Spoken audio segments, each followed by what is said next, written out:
একটার পর একটা কলেজ, খোঁজ নিয়ে দেখুন, বিজয়গড় কলেজ, নেতাজিনগর কলেজ, কে দাস সম্মিলনী, এমনকি যাদবপুর বিশ্ববিদ্যালয় উচ্চশিক্ষায় সিট ফাঁকা পড়ে থাকছে, ছেলেমেয়েরা পড়াশোনা করতে যাচ্ছে না।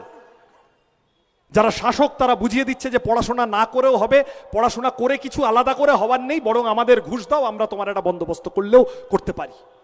নির্দিষ্ট প্রশ্ন, 10ই ডিসেম্বর 2019 পার্লামেন্টে দাঁড়িয়ে সিএএ লাগু হচ্ছে। বামপন্থী সাংসদরা সংখ্যায় কম, কিন্তু প্রত্যেকে সেই দিন সমস্ত কাজ ফেলে পার্লামেন্টে হাজির সিএএ এর বিরুদ্ধে ভোট দেওয়ার জন্য। উদ্বাস্তু মানুষের অধিকার রক্ষায়, মানুষের বেঁচে থাকার অধিকার রক্ষায়, এই কলোনিগুলোর কথা ভেবে আজকে যারা কুম্ভীর অশ্রু ফেলছে, যাদবপুরের তৃণমূলের সাংসদ সেদিন পার্লামেন্টে সুযোগ থাকা সত্ত্বেও সিএএ এর বিরুদ্ধে ভোট দিতে যাননি, এই কথাটা তৃণমূলের বন্ধুদের মনে করাতে হবে। 8 জন এমপি যায়নি সেদিন সিএএ এর বিরুদ্ধে ভোট দিতে। আজকে দাঁড়িয়েই হঠাৎ সামনে নিয়ে আসা কেন? ইলেকটোরাল বন্ডে ধরা পড়ে গেছে বলে? এটা লটারির বাহিনী। আরে কংগ্রেস গোটা দেশে, সমস্ত গোটা দেশ মিলে যা করেছে কংগ্রেস ইলেকটোরাল বন্ডে, ওটাও করা উচিত হয়নি, কিন্তু যাই হোক যা করেছে, একটা রাজ্যের দল তৃণমূল তার থেকে বেশি ছেড়েছে ইলেকটোরাল বন্ডে। বড়ে মিয়া ছোটে মিয়া সুবহানাল্লাহ, 1 নম্বরে বিজেপি, 2 নম্বরে তৃণমূল। ওষুধের দাম কিভাবে বেড়েছে আমার আপনার প্রয়োজন, কিভাবে বেড়েছে ওষুধের দাম, সেই দাম বাড়তি টাকা নিয়ে ইলেকটোরাল বন্ডে গিয়ে তৃণমূল বিজেপির পকেটে জমা হয়েছে। আমরা কলকাতার পারভিউয়ের মধ্যে থাকা বাসিন্দারা যারা গোয়েঙ্কার কোম্পানিকে টাকা দিয়ে বিদ্যুৎ কিনি, বিদ্যুতের পরিষেবা নিই, আমাদের বিদ্যুতের দাম চটচট করে বেড়েছে, সেই টাকা গিয়ে জমা পড়েছে, বাড়তি টাকা গিয়ে জমা পড়েছে ইলেকটোরাল বন্ডের মাধ্যমে তৃণমূল বিজেপির হাতে। আমাদের স্কুল কলেজগুলোর কি অবস্থা, কিভাবে লেখাপড়ার ফি বাড়ছে, সেলফ ফিনান্সিং কোর্সের কি চেহারা, কর্পোরেশন স্কুলগুলো আস্তে আস্তে আস্তে আস্তে বন্ধ হয়ে যাচ্ছে। একটার পর একটা কলেজ, খোঁজ নিয়ে দেখুন, বিজয়গড় কলেজ, নেতাজিনগর কলেজ, কে দাস সম্মিলনী, এমনকি যাদবপুর বিশ্ববিদ্যালয় উচ্চশিক্ষায় সিট ফাঁকা পড়ে থাকছে, ছেলেমেয়েরা পড়াশোনা করতে যাচ্ছে না। যারা শাসক তারা বুঝিয়ে দিচ্ছে যে পড়াশোনা না করেও হবে, পড়াশোনা করে কিছু আলাদা করে হওয়ার নেই, বরং আমাদের ঘুষ দাও, আমরা তোমার একটা বন্দোবস্ত করলেও করতে পারি। কেন আমার বয়সী অজস্র ছেলে মেয়েকে রাস্তায় কাবাবের দোকান দিয়ে থাকতে হবে? মাস্টার্স করে, গ্র্যাজুয়েশন করে সুইগি জোম্যাটোতে খাবার ডেলিভারি করে বেড়াচ্ছে, ওলা উবের র্যাপিডো চালিয়ে বেড়াচ্ছে, তার সোশ্যাল সিকিউরিটি কোথায়? তার জব সিকিউরিটির প্রশ্ন, তার ইনসেন্টিভের প্রশ্ন কোথায়? পেট্রোল ডিজেল রান্নার গ্যাসের দাম এই পরিমাণ বেড়েছে, এখন তুমি ভোটের আগে লোক দেখানো 2 টাকা 1 টাকা কমাচ্ছ, এতদিন ধরে বাড়িয়েছ কেন? অসংখ্য বয়স্ক মানুষ আছেন এই গোটা চত্বরে, যাদের পরিবারের সন্তানরা বাইরে চলে গেছেন, বাইরে থাকেন, কারণ পশ্চিমবঙ্গে কাজ নেই। বয়স্ক মানুষের পেনশন, সামগ্রিকভাবে যারা স্থায়ী কাজ করেন, pension, PF, gratuity, health scheme লাটে তুলে দিচ্ছে।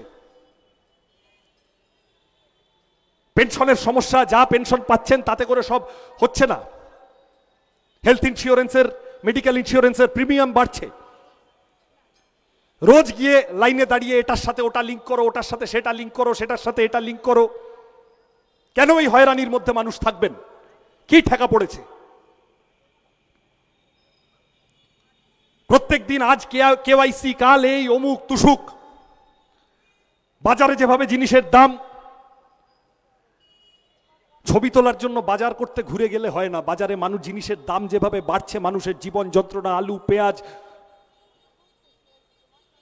অনুভব করতে হয়।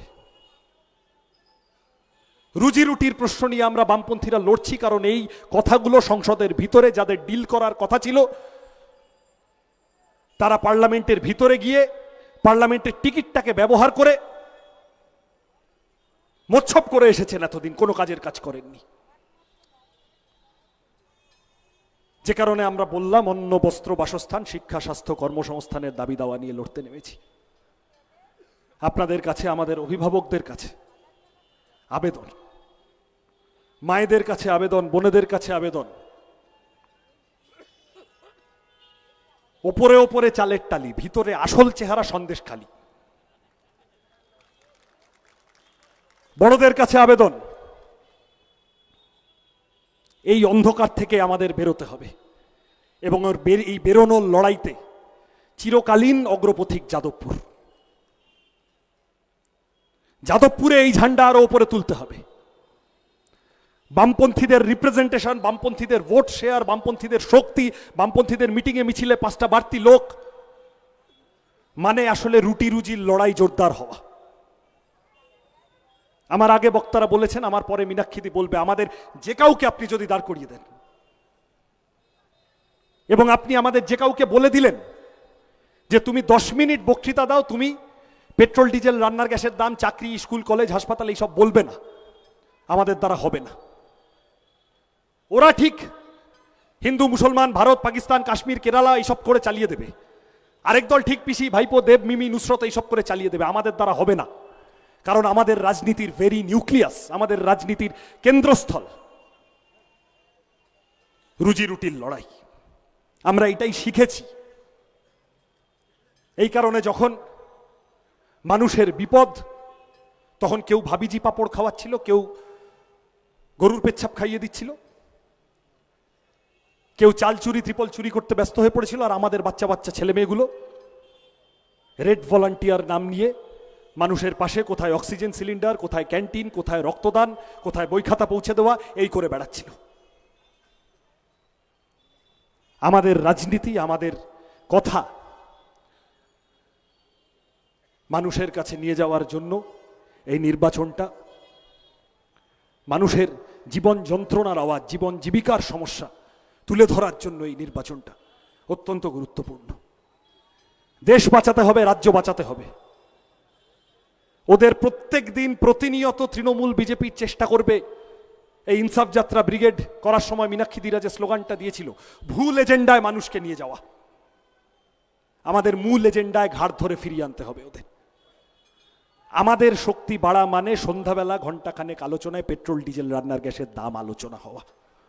আমাদের শক্তি বাড়া মানে বেকারত্বের সমস্যা আলোচনা হওয়া, আনএমপ্লয়মেন্ট শুধু নয় আন্ডার এমপ্লয়মেন্টের সমস্যা আলোচনা হওয়া, লেখাপড়ার ছাত্রদের যা দাবি দেওয়া, স্কলারশিপ, ফেলোশিপ আলোচনা হওয়া, জিনিসের দাম আলোচনা হওয়া, গরিব মধ্যবিত্ত মানুষের বেঁচে থাকার প্রত্যেক দিনের জীবনযাত্রার সমস্যা আলোচনা হওয়া এবং সমাধান হওয়া। আমি কথা বাড়াবো না, এখন লম্বা বেশ অনেক দিন চলবে।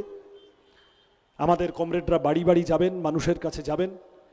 প্রার্থী হিসেবে আমি আপনাদের সকলের কাছে আবেদন করে গেলাম, যাকে ইচ্ছে ভোট দিন। যাদবপুরের মানুষ নিজেদের মতো করে, যাদবপুর টালিগঞ্জের মানুষ ভোট দিন। হুমকির সামনে, ধমকের সামনে মাথা নত করার গল্প নেই। একটা কথা বুঝে রাখেন, একটা এমপি 25 কোটি টাকা পায় 5 বছরে কাজ করার জন্য, 25 কোটি। যাদবপুরের শেষ 3টে টার্মের সাংসদরা হাফের ধারে কাছে পৌঁছাতে পারেননি অ্যালট করার প্রশ্নে। খরচ কত হয়েছে কেউ জানে না। ওরা যদি হুমকি দেয়, ধমকি দেয়, আমি পরিষ্কার বলে গেলাম, এই কথা যদি মানুষের কাছে, বিশেষত দরিদ্র মানুষের কাছে, মায়েদের কাছে, বোনেদের কাছে নিয়ে যায়, এই তো করবে। শেষের যত ভোটের দিন এগোবে, শেষের দিকে গিয়ে যখন বুঝবে পায়ের তলায় মাটি কাঁপছে, তখন গিয়ে বলবে আমাদের ভোট না দিলে কিন্তু প্রকল্প থেকে নাম কেটে দেবো। এই তো বলবে, আমাদের ভোট না দিলে কিন্তু অমুকটা থেকে নাম কেটে দেবো, তমুকটা থেকে নাম কেটে দেবো, এইটা থেকে সেইটা থেকে। প্রথম কথা বুঝে রাখেন, 2 বছর পর বিধানসভা ভোট, ওদের নিজেদের পিঠের জ্বালা আছে, কোনো নাম ফাম কাটবে না। সোজা কথা বুঝে রাখেন, ছাগল না হলে কোনো নাম কাটবে না। আর যদি কোথাও কোনো ওইসব নাম কেটে দেবো ভেবো বলে, তাহলে পরিষ্কার সিটদাঁড়া সোজা করে দাঁড়ান, চোখে চোখ রাখুন, বলুন তোমার নামের, তোমার ওর আমি পরোয়া করি না, তুমি নাম কেটে দিলে সিপিএম এর এমপি এসে আমাকে টাকা দিয়ে দেবে, আমার পাশে দাঁড়িয়ে যাবে, গোটা সিপিএম দাঁড়িয়ে যাবে, গোটা বামফ্রন্ট দাঁড়িয়ে যাবে। কি আছে?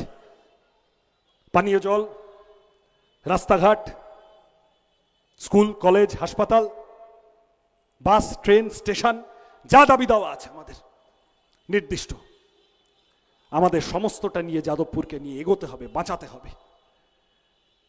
বড় কাজ যাদবপুর। বামপন্থী সাংসদদের হাতে একাধিক হয়েছে, তারপরে থমকে গেছে, থেমে আছে, চুপ হয়ে আছে। ঝড়ের আগের আকাশের যে চেহারা থাকে, যাদবপুরের সেই চেহারা আছে। ঝড়ের পরে আকাশ পরিষ্কার হলে লাল ঝান্ডা সবার ওপরে কাস্তে হাতুড়ি উঠবে।